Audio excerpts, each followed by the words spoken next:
Are you suffering from staff turnover? Too many lost business opportunities?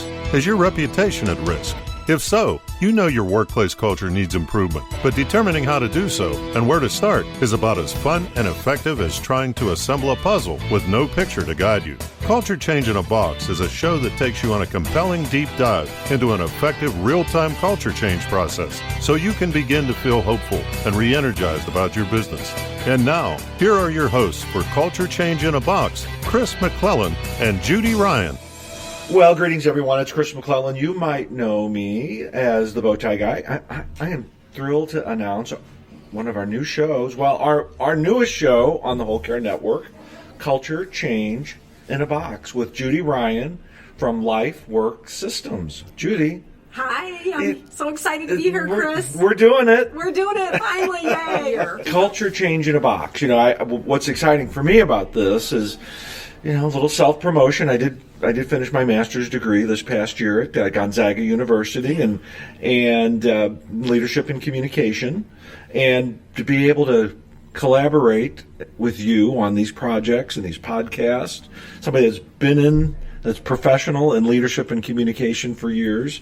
I mean, I'm just honored to have you here with me. I think kindred spirits attract kindred spirits. It's equally the same for me because the world needs really good leadership right now. Very much so. Very much so. And we've got a number of shows planned for the next few weeks. And, you know, our goal is to have people creating a life that they love. Yes, that's my vision statement. And it's not only that they love their lives, but that they love their lives. Because I believe each one of us has been called to live a certain set of gifts for the world. And it's just about helping us uncover those gifts, bring out the greatest potential within people, and create the conditions in which everybody can live to those highest potentials. And so I'm all over it. Well, you know, I know you have an awesome website with at lifeworksystems.com, but I want to read something off your website that I've always enjoyed, and I know our listeners, because they are now our listeners, will enjoy as well. And it really tells the people about you. Thank you. When Beethoven saw a piano, he saw a symphony. When we meet people, we see the unseen beauty and truth beneath the surface and uncover it. And that truth, the one that really happening under the surface, is what we all need to see. We need this because the old ways of understanding human systems are not working anymore. The way of superior versus inferior, or management versus employee, or parent versus child, they never did. And now we need new systems that create equality and reveal the courageous people we really are. And that's what your team at Lifework Systems provides. And that's really the essence of the Judy Ryan that I know. Thank you. I appreciate that. I really do see the unseen beauty in people. Mm-hmm. I think we too often throw people away, and people are our greatest asset. And I think it's sad that in a lot of organizations, they believe that developing people is kind of an option. And to me, it's as serious as if you had a engine light on your car come on, right, and you said, well, we don't have budget and time for that, right? Or you have a message pop up on your computer that says you have a terrible virus on your computer, and you would say, that's kind of optional if we deal with that. Right. And so people are the greatest asset that you have, and what we typically have done is create these systems where there's somebody being power over and people doing power under. And so it's almost unimaginable to many people to understand what would it be like if we had a workplace where everybody developed their power from within and shared that in a mutually collaborative way, so nobody was coerced or controlled in order to be a good citizen of collaboration. Yes. That's kind of what we're doing. Yes, and I believe that's why it's so important that even men and women come into leadership together and bring forth a new way of functioning, because it takes head and heart. It takes power, being power as a leader, power as a follower, and letting those be so interchangeable and flexible that we can really create a different world with it. We all have special gifts, and it's important for those gifts to be drawn out. Absolutely. I think a lot of people feel invisible. Part of the reason I do this work is that I was from an environment where I was very loved, very cared about. But I felt as if I didn't have the voice that I wanted to have, or that it wasn't taken very seriously, or that it was kind of observed from a place of, well, let me tell you how it really is, right? And I think it was just kind of centuries of doing that. So we're in a new era where that doesn't work anymore. And there are a lot of people that long for the good old days when they think of as the good old days, right? But think about our good old days. We had people that were in slavery. We had people that didn't have the vote. We had a lot of people being oppressed to maintain this ideal of good old days. And its time has come to chuck it. It's time to come. So how does an organization or even an individual, what's the trigger points when they realize that, I need a change. I need a culture change? For most people, it really is pain. Yeah. It's sad, but occasionally I'll meet a leader that just says, I've got a good team and I really do want to take them to great. Is that good to great idea? But most people, they start to open to what we are bringing to them because they're experiencing things like excessive turnover. They're experiencing things like hits to their reputation, because nowadays you can be ruined in a day on social media, right? They're experiencing the low productivity and low engagement of their people, and they know they're missing business opportunities, things like that. So usually they're kind of ripe for, recognizing we're in this pain, and they happen to come upon a solution that they never even knew was possible, because our model is very different from a traditional leadership development. Most organizations develop leadership in their top echelon, and they're kind of just hoping it's going to somehow trickle down. Right. In our leadership development model, everybody takes ownership. Everybody learns the same tools, learns the same language of responsibility, etc. And so in a leader who's in pain that recognizes a solution where he or she doesn't have to shoulder the full responsibility for the results that need to occur, it becomes this really kind of exciting convergence, because all of a sudden they go, oh, I didn't even know I could do that. And so that's really what we do, is we just bring the message out, and those that are in pain typically are the ones that come to us. When everybody's on the same page, systems seem to work better. Well, I would almost say that a little bit differently. I would say when systems are in great shape, people come together in amazing ways, right? Yes. So it's kind of chicken and egg. But what I find happens in most organizations is that people, problems occur, and then people start saying, why is this happening and who's to blame, right? That's kind of a typical conversation in our heads, even as individuals in the community. But in a workplace, those are also the questions. So we're really about blaming and analyzing, right? In our view, the question shouldn't be why is this happening and who's to blame. They should be what system, if it was put in place, would solve or eliminate this problem. And so now you take the focus off of blaming people and really focus on improving systems. And why do you think leadership matters? I think that leadership is power. Leadership is power within. Right. And it's really interesting. I read a quote and used it in an article recently by Freud, and he said, most people don't want freedom, they don't want joy, they don't want responsibility. But they don't want freedom and joy because it requires responsibility. And real leaders are people that are responsible. And people are afraid of being responsible. I think it's because we have such a harsh and punitive kind of approach to if you make a mistake or, whatever. And so leadership is actually a path to joy, as is responsibility. But most people don't really understand how to take that on without taking on the harshness and the fear that comes with that. So, well, you said a word that really triggered in my mind: punitive. Yes. And I think at times we have worked out of systems that were punitive. If you didn't do A, then B was going to happen. Absolutely. In fact, a lot of people come to us through a particular doorway, and it's a course we teach called redirecting negative behavior. And what happens is we eventually tell them this is a great tool, and it really is a different kind of tool.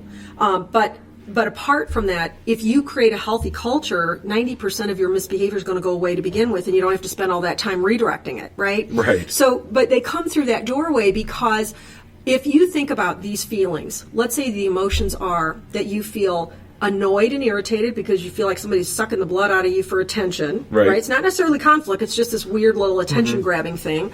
Or you feel angry and provoked by somebody who's kind of in that stance of, no, I won't, you can't make me. Or they're bossing you around saying, yes, you will, I will make you, right? Or you're angry, right? Or you're feeling hurt and shocked by certain people's behavior. Or you're feeling really worried and pity for somebody because maybe it's a son or a daughter or a coworker that you see really failing and you know they have more in them, but you want it for them more than they want it for them, right?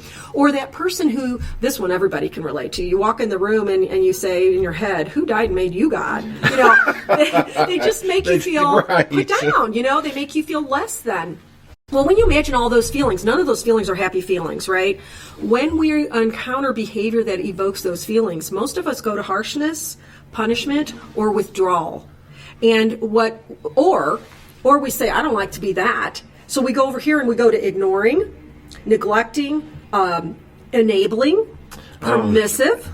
And so most people would say, okay, I see those two sides. What else is there? And there's a whole lot else besides those two, but most of us don't know how to do that. So we automatically assume that if we're going to drop punishment and harshness, that we're going to be this kind of ooey gooey, laissez-faire kind of permissive person, and we don't recommend that. So that's often the place that people come through because they are dealing with negative behavior and they don't want to continue to be some kind of autocratic, you know, mean person, but they really truly don't know what else to do. And I think in essence what you're talking about here is engagement. Engaging people on all levels. Yes.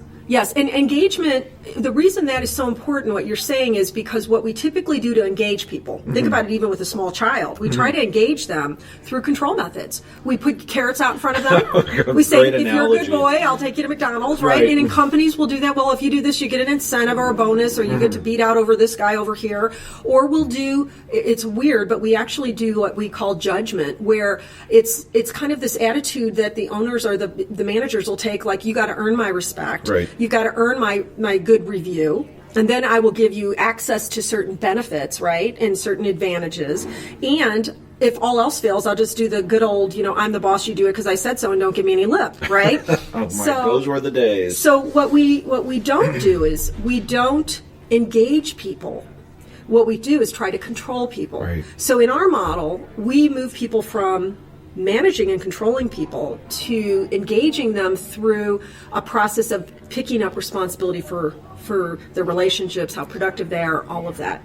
But engagement itself is a huge problem that's easily presented in its costly, you know, its costliness. I don't know if that's a word or not. I think it is now. We're going to make it up. We're going to.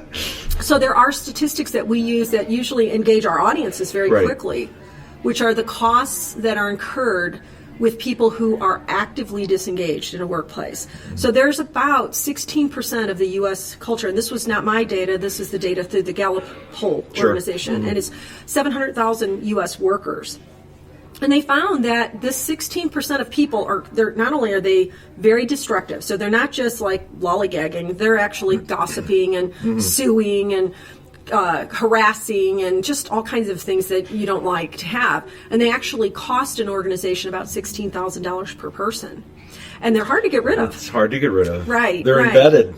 They're embedded. But almost equally destructive is that 55% were found to be disengaged. Now, they weren't actively causing a lot of trouble, but these are people that are capable of A+ behaviors that are doing C- behaviors. So they're texting, they're emailing, they're spending a lot of time wasting it at the, you know, talking over the, you know, the water cooler. They are a huge number of people. And while Gallup said that there was no financial loss or gain, I can't believe that there's not a loss associated with that, because when you have mediocrity, oh goodness, you lose opportunities, you lose cures, you lose problem-solving innovation, all kinds of good reputation. Interest, yes, interest and inspiration that we would bring to one another, things that you can't even kind of measure financially, right? And so that combination of disengaged and actively disengaged is 71% of the population. And I've had companies say to me that number even seems low, like they actually have it worse than that. So I know you're gonna love this word in one sense, the hierarchical structure of organization. Yes. This is kind of like creating a different blueprint. It's definitely a different model. It's definitely a shared governance. It doesn't mean that people don't still have titles and roles and responsibilities, but the attitude is we're all in this together. We're all going to solve things together. We might be leading sometimes, but we might be turning over whole projects to you. Our end goal in our process is to help people be able to work together to resolve and recreate all the systems of the business, including the human systems, so that everybody is part of resolving things. So about just a tiny bit more about engagement, what we really want to do is increase the number of people who are fully engaged. Yes. And these are people who are good team players. You can tell they walk in the room and it kind of lights up and they bring this beautiful energy, kind of like you, Chris, right? And so, I appreciate that. Yes, thank you. So fully engaged people, they're just people who, you know the ones in your head where you think, man, if I really need a go-to person, it's going to be this person over here because I can count on them to give full effort. They always over-deliver, that kind of thing. So those people were shown to bring $32,000 per year average additional revenue. Wow. This is the tricky part. They'll leave if the culture is a drain to them, because they can go somewhere else and do their thing and not feel so pulled down. So here we are working with companies sometimes where they really need to turn around those people that are disengaged so that they don't lose the people that are fully engaged, right? And so our goal is to move everybody in the direction of full engagement. It's so important for the employee, the employer, and the business. And the customers. The customers. And I always like to think that for an organization, their most important customer is their employee. Absolutely. And it's easy to take it for granted that we know how to make sure that we're nurturing them, and we don't always know how to do that well. And sometimes we're good at it when all things are small and all things just happen to be going well, but where it really hits the road the rubber hits the road is when stress occurs. So a lot of times we're brought in when there's a merger or an acquisition because all of a sudden everything's shook up and people don't know if they're going to have their job the next day. Right. And any place that's weak within the individual or the collective starts showing up. So it's going to happen to anybody eventually because stress is part of life. Stress is a major part of life. Yeah, and if we can't have the healthy systems to manage it, it'll be difficult. Well, I think when you have a healthy system, in a workplace system, it transfers into your home life. Absolutely. And you have that self-confidence that just naturally shows. Yes, and when we go in, we actually changed our company name from Expanding Human Potential to Lifework Systems because we want to emphasize how important systems themselves are. So a lot of times we're helping companies to take on projects on a different bench on their own on improving their overall business systems, but we focus strictly on human systems. And some people don't know what that term means, so I'll just describe this for your listeners, our listeners. I guess it's our listeners. That human systems are just the way we think and how we feel, because how we think and feel are actually the drivers for how we speak and behave, right? And so we don't examine those. We don't consider large-scale ways to address those in a consistent, sustainable, positive manner. And so those human systems are kind of just ignored. It would be like we went to school and we didn't have the whole subject of math or the whole subject of science was just kind of left off the books, right? It would really cause a deficit in us in the lack of knowledge and awareness. So we're really focused on helping people with the human systems aspects, but also not to ignore their business systems as well. And that's why we want to invite all of our listeners to join us in creating a world in which people love their lives. Yes. Woohoo! Woo! We're doing it. Yes. So before we close our first podcast, I'd like you to tell our listeners, you've got a book and your website.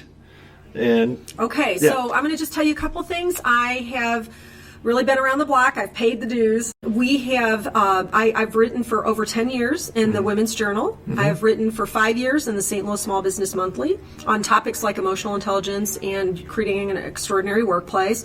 My book, which I'm really excited about, is a good primer for people on basic questions around workplace culture, and it's called What's the Deal with Workplace Culture Change? And on a personal level, I've been doing this work since 1980s, early 80s, first with my family models. Yes. And also having some really big fun adventures on huge, large-scale projects. So we've really been having some fun. We've developed our complete set of online training, Sure. which allows us to, we have a company right now we're talking to that has 160 employees in 80 countries, and they all are English speaking and they all have internet, so our work can be scaled. Sure. Which is, that's just everything for me, because now there's no more excuses for like somebody being left out or not being able to, help anyone in the organization, not just the top leaders. So it's really been a fun ride. And we're creating culture change in a box. We are moving it and shaking it. Well, Culture Change in a Box is a part of the Whole Care Network. Check us out online at thewholecarenetwork.com, and be sure to visit Judy at lifeworksystems.com. I'm Chris McClellan, the Bowtie Guy. I'm creating a life to love by being with awesome people like Judy Ryan. We'll see you soon for another episode